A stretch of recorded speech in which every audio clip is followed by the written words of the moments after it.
That was funny. Hi, I am Rebekah, and today's final Hebrew vocab word, number 12, is the word Melchizedek. Among many things, Melchizedek refers to royalty, specifically the Melchizedek. The Melchizedek, who is the King of Righteousness, Yahweh himself.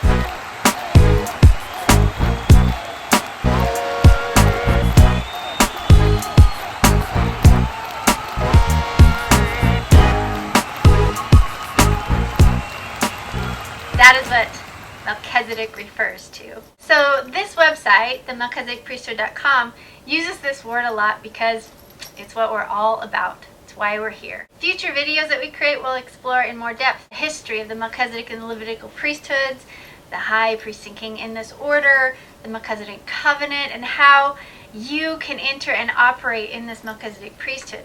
But this little short video is not meant to be a full dissertation on it.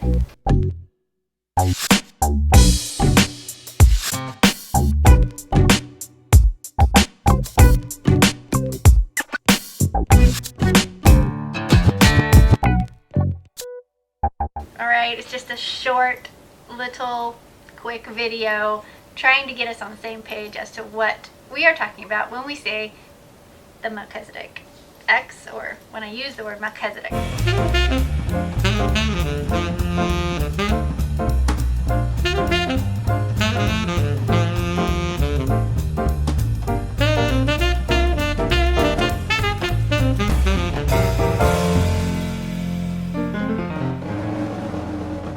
As a viewer to our website and our videos, it is very important for you to understand how we're using the word Melchizedek and what it means.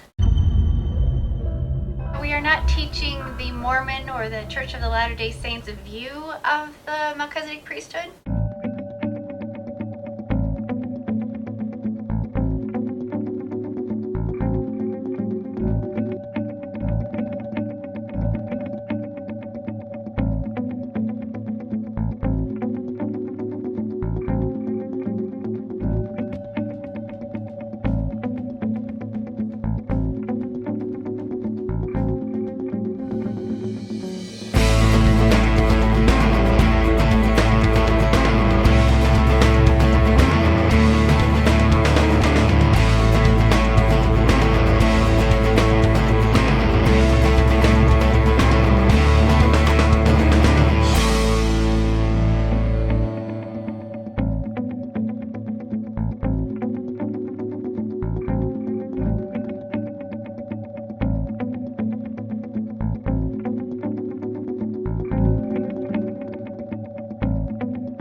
We believe and are teaching this straight from the Word, straight from the Scriptures. We are dividing the Word of truth that Timothy 2:15 talks about and how to do it correctly. This priesthood is for anyone who wants to enter it. It's not a secret or a holier-than-thou sort of priesthood or something that you rise into, or it's for higher echelons in the church society. This is an eternal priesthood, not run by man, and that is available to all humanity through the work of Yahshua, our brother.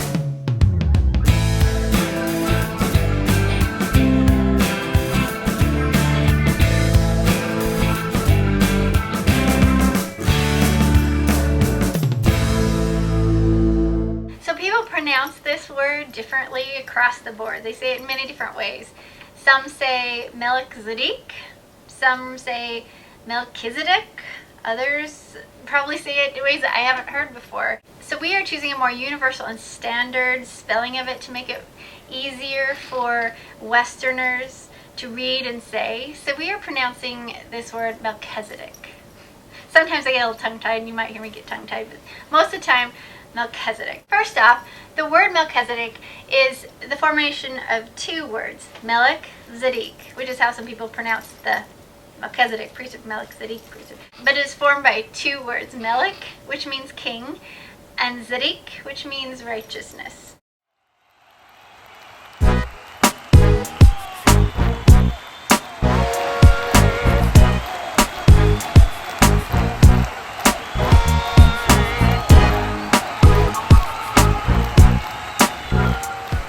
Father, Yahuwah, is the Melchizedek. He is the King of righteousness. And him and his Melchizedek Order, have existed forever. It says in Hebrews 7:3, without father, without mother, without descendant, having neither beginning of days nor end of life, but made like unto the Son of Yahuwah, abideth a priest continually. Forever, from all before creation all the way through to never ending. So in a nutshell, Yahuwah's original plan of salvation to humanity was through his Melchizedek covenant, found in Exodus 19 through 24. So I'm just going to give you just a little history so that you understand what I'm talking about. So long ago and far away, Yahuwah entered into covenant with Israel at the base of Mount Sinai.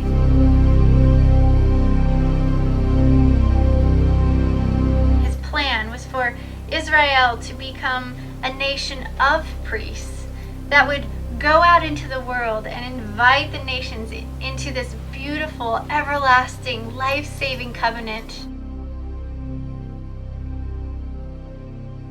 But sadly, our ancestors broke the royal covenant with the golden calf incident, thus creating a problem that Yahuwah had to solve. So as a reaction to Israel's sin of adultery, which broke the royal covenant, broke the Melchizedek covenant that they had just made 40 days earlier with Yahuwah, Yahuwah then establishes the Levitical Law as Plan B. It's kind of like damage control. This is how David Perry calls it. It's a damage control. It's prescriptive law until somebody who is sick gets well. So then with Plan B, Israel becomes a nation not of priests, but a nation with priests.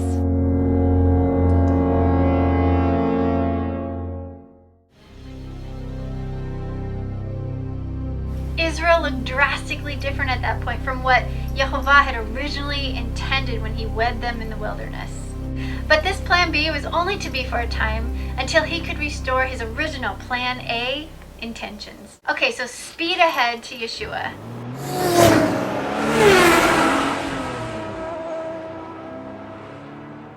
After the work, the amazing work of our brother Yeshua, the Lamb of Yahuwah, Elohim, God, was now able to set Israel free from the Levitical Law and thus nail Plan B to the cross.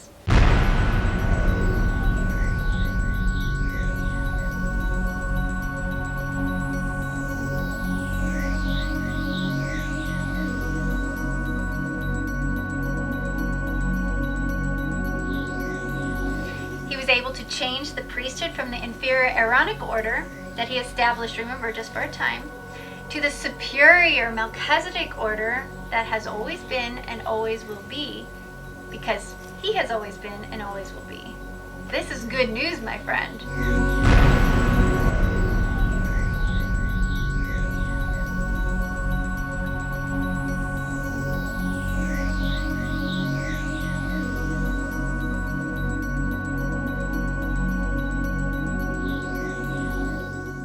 Dr. David Perry writes, "The Christian church is right about a specific, particular law point.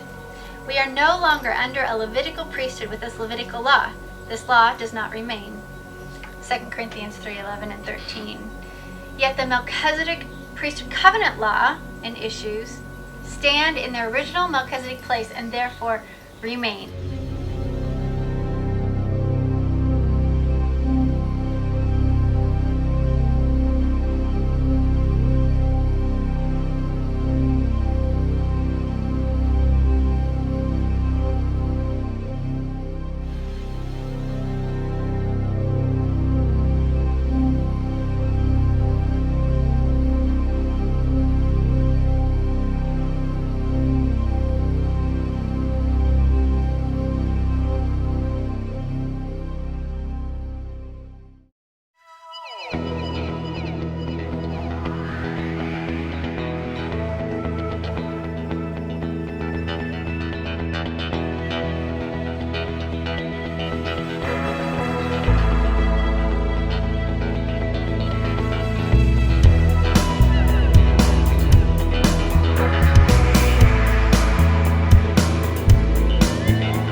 Thus took authority away from the Levite priests, the rabbis, and gave all authority to his son and made Yahshua his high priest and king in his everlasting Melchizedek order.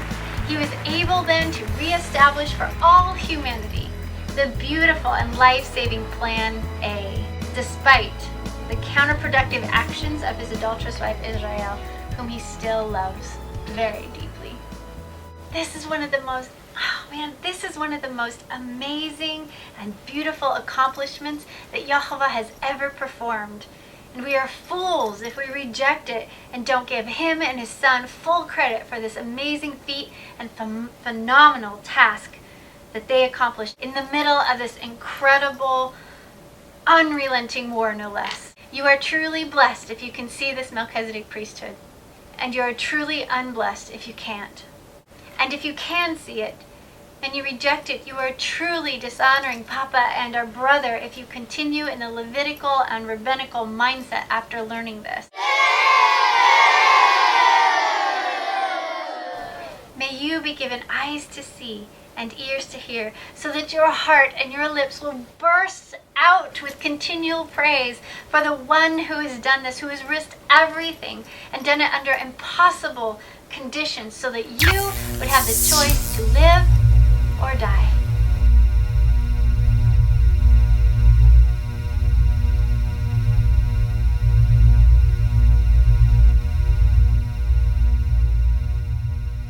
Again, Yahshua was not made a priest in the Aaronic or Levitical order, but was made a high priest in his father's original Melchizedek order. And as Hebrews 7:12 says, with a change in priests comes also a change in law. We believe that this happened during the Transfiguration on Yom Kippur, the Day of Atonement, which is the day that the courts in heaven are opened and official things are done. This was an official thing, a change in priesthood, a change in high priest. Very official. Of course, it happened on Yom Kippur. So hear me, people. No one is under the Levitical law that was set against us anymore. That is a dead priesthood. Everyone is now subject to the Melchizedek covenant and its laws and its issues. You're either keeping those or you're not. So what does this mean for you today? Well, basically, Yahshua is now in search of people, exiled Israelites, anybody who wants salvation and who will join this royal priesthood that he is now in charge of. In 1 Peter 2:9 it says, "But you are a chosen generation, a royal priesthood, a holy nation, a particular people, that you should send forth praises of him who hath called you out of the darkness into the marvelous light. So this website, the MelchizedekPriesthood.com, and our training video series will aim at unpacking all of this for you in due time. But for now, know that the word Melchizedek is a word of distinction. It separates the inferior from the superior.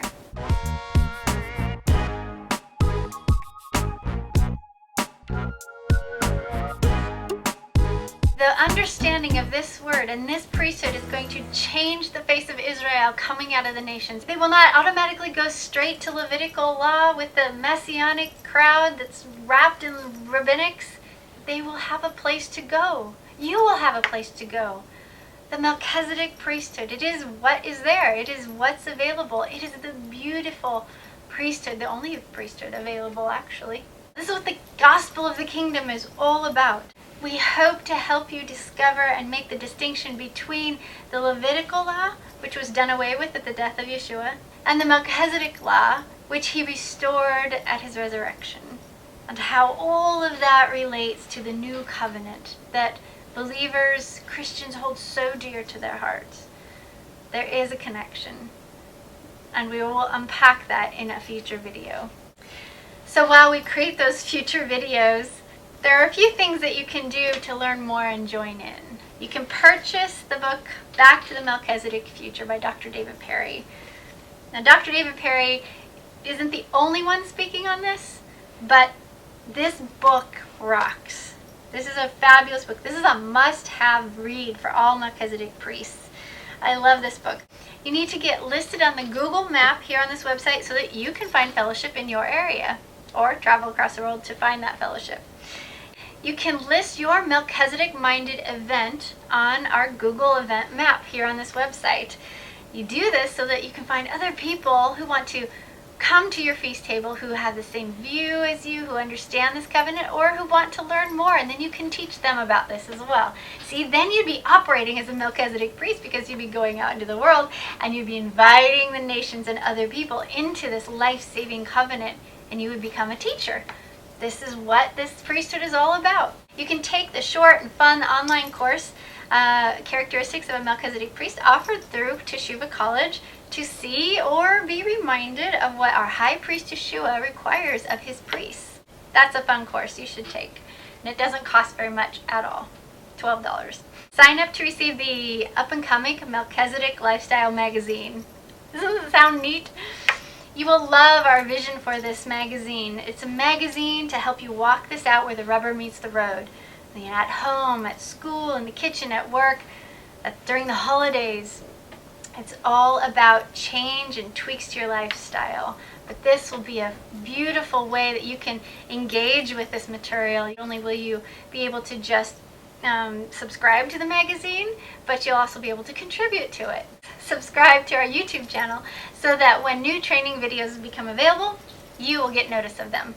Sign up to get our monthly e-letters or monthly e-newsletters so that you can be informed of new resources and ways that you can get involved and help us spread the word and find fellowship yourself. So in closing, let me read you something from Dr. David Perry's book. He says, "There is nothing more messianic than the restoration of the original Melchizedek priesthood under Yahshua the High Priest after and in the order of Melchizedek, the Melchizedek." So now I want you to practice saying it with me, and we're going to say it the way I say it. Like I said, other people say it different ways, and have at it, whatever you want, but learn it my way today, all right? We're going to say Melchizedek, so Melchizedek. All right, ready? Okay, Melchizedek. Melchizedek. Or Deek. Melchizedek. Melchizedek. I get confused all the time. Melchizedek. Melchizedek. Melchizedek. Melchizedek. Melchizedek. All right, so now you'll know what I'm talking about when I say the word Melchizedek. When you hear me say the word Melchizedek, I'm using reference to the Melchizedek, or the King of Righteousness, Yahovah.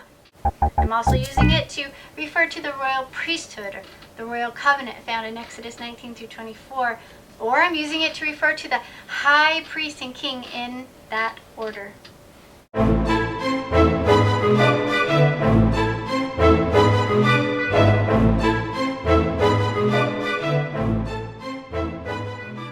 So, into my favorite part of these videos that I've done, the application. How do you apply this to your life? Well, Rabbi Yahshua, the high priest, is asking you to enter this priesthood.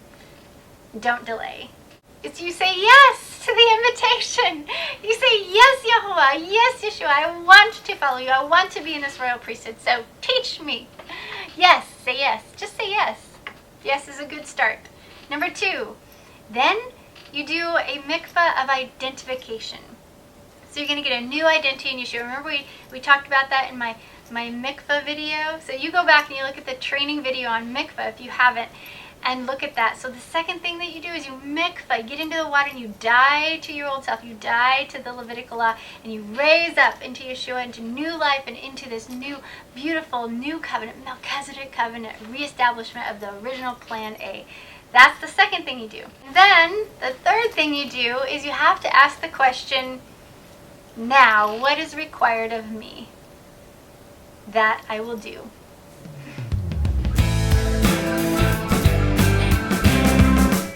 What is required of you, you ask? Well, you will be required to keep the covenant agreement with your whole heart, with all your soul, and with all your everything.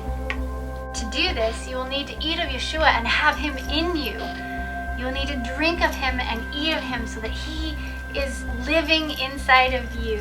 And then you will need your heart circumcised to Yahovah through the work of the Ruach HaKodesh, who wants to breathe life into you and bring you back alive to Yahovah and his ways, and firmly establish your nameplate at the great wedding feast of the Lamb, and give you the happily ever after that you've always dreamed of.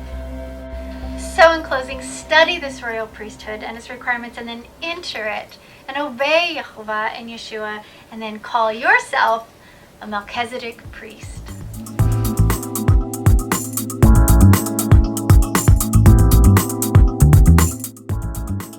Can't wait to see you at the royal feast. Bye-bye.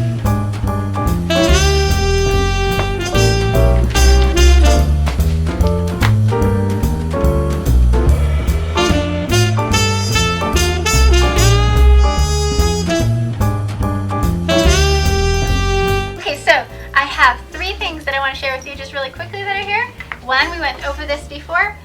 The Melchizedek book you need, the Back to the Melchizedek Future. This is important. You've got to get this book.